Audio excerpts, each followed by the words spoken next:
যথাযোগ্য মর্যাদায় মালয়েশিয়ায় পালিত হয়েছে আন্তর্জাতিক শ্রমিক সংহতি দিবস। এবারের মে দিবসের প্রতিপাদ্য শ্রমিক মালিক গর্ব দেশ, স্মার্ট হবে বাংলাদেশ।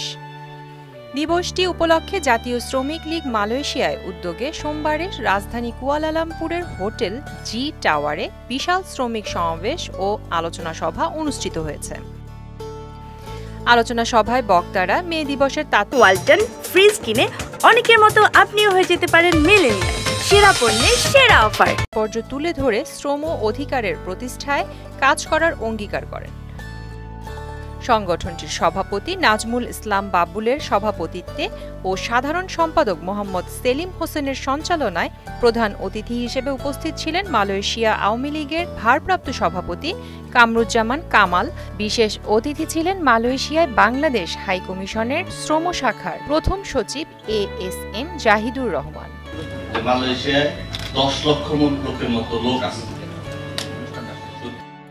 প্রিয়াঙ্কা ঘোষ, নিতু, মোহনা ডিজিটাল।